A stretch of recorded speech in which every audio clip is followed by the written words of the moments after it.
Maintenant, essaie de sortir. Voilà, je pense qu'il peut pas. Oh la vache. Merci Andy. Comment maîtriser quelqu'un? De 1, détends-toi, allonge-toi par terre sur le ventre, voilà. Bon, soit il est inconscient et tant mieux, il n'y a pas besoin de le maîtriser, je me casse. Sachez que si vous laissez un agresseur sur le carreau comme ça par terre, et qu'il y a des caméras ou des témoins, vous risquez d'être accusé de non-assistance à personne en danger. Ça, faut le savoir. C'est con parce que c'est un agresseur. Le mec, il se vide de son sang. Vous vous êtes barré devant témoin ou devant caméra. Le mec, il crève, on va vous dire. Vous êtes parti, vous n'avez même pas eu la présence d'esprit d'appeler les secours. Alors, naturellement, vous lui dites, j'en ai rien à foutre, c'est mon agresseur, il va quand même m'emmerder. Certes.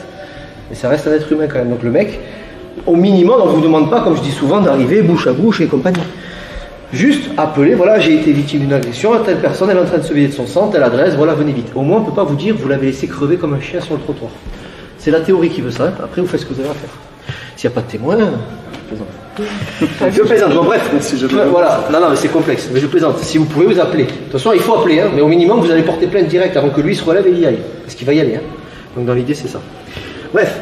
Le mec est par terre. Comment maîtriser quelqu'un comme ça? Ça, c'est compliqué. Il y a plusieurs façons de faire. Pour la ceinture marron, ce qu'il faut, c'est sur le ventre, mettre la main ici, voilà. Et là, on va doucement. Si, approchez-vous, s'il vous plaît, venez voir par là. Si, voilà, en général, on vous dit, il faut mettre le genou ici, le genou ici. Bon, ça, c'est déjà pas mal. Mais si je fais ça et que j'ai un peu... Excuse-moi, je suis un peu lourd aujourd'hui. Et encore, j'ai pas mangé ce soir. Voilà, là, on se dit, ouais, là, c'est pas mal, on dit quand même, c'est pas mal. Mais... là, Andy, il est en mode cool, il se laisse faire. Voilà, va doucement. Vas-y, bouge Andy, sors de là. Violemment, sors. Voilà, il peut peut-être sortir. Donc, pour pas qu'il bouge, le jeune homme. Qu'est-ce qu'on... Non, va doucement. Bon, déjà, vous avez des contraintes articulaires. Ça, c'est pas mal. Voilà, normalement, il ne bougera pas. Vous avez des points de pression, par ici, par là. Bon, peu importe. Attention, parce que s'il bouge trop, vous lui cassez le poignet. Ça, c'est ce qu'on appelle les techniques force de l'ordre pour les policiers. Normalement, la personne là, elle ne devrait pas trop bouger. Si je fais ça, j'essaie de bouger, voilà. Il va se marrer, oui. Alors voilà, je plaisante. Alors, je vous montre ça c'est important. Pourquoi? Parce que même si on n'est pas force de l'ordre, il peut arriver qu'on a besoin de contrôler quelqu'un parce qu'il est trop dangereux, vous êtes avec votre enfant ou je ne sais qui, c'est pas évident. Bon, ça c'est la version articulaire de ce qu'on appelle le bec de canne, c'est ça.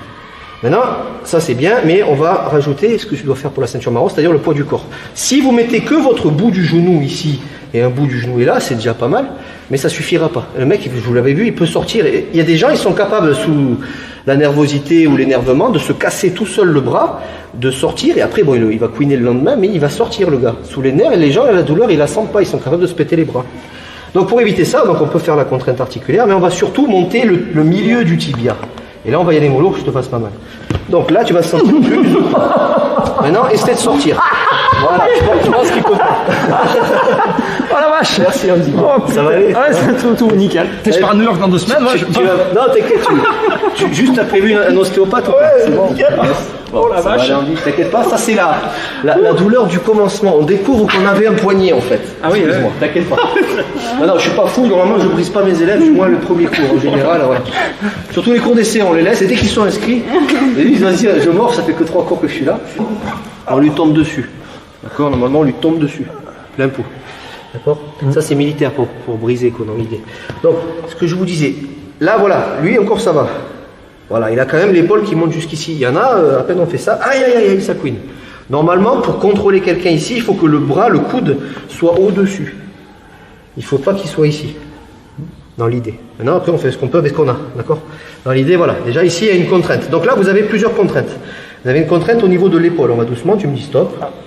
Stop, ouais. Voilà, boum. C'est ça. Donc si je fais ça violemment, dans la logique, ça fait très mal. D'accord? C'est pour ça, le mec, si c'est un agité, il va bouger, il va se péter lui-même l'épaule, mais il va vous accuser. Il va dire, c'est lui, il a forcé comme un âne. Il va prouver.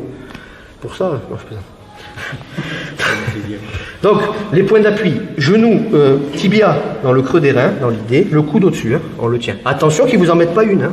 Donc placez bien. Au moment, il n'a pas trop d'amplitude, hein, c'est un petit poulet, mais il n'a qu'une aile. Le tibia sur la tête, doucement. Déjà, voilà.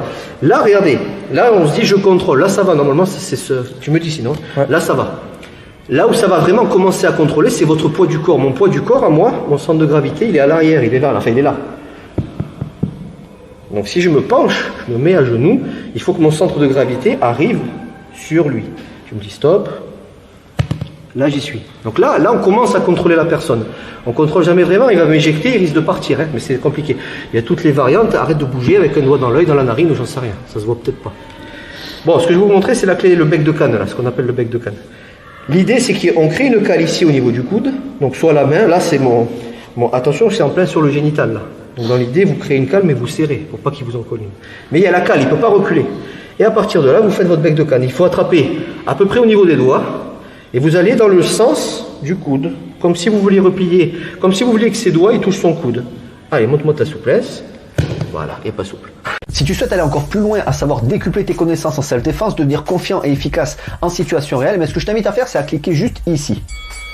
Formation offerte. Ou encore sur le lien qui est en description juste sous la vidéo. Voilà, j'espère que la vidéo d'aujourd'hui t'a plu et que t'a aidé à progresser un petit peu plus. Quant à moi, je te retrouve de l'autre côté pour commencer ta formation vidéo offerte. À tout de suite.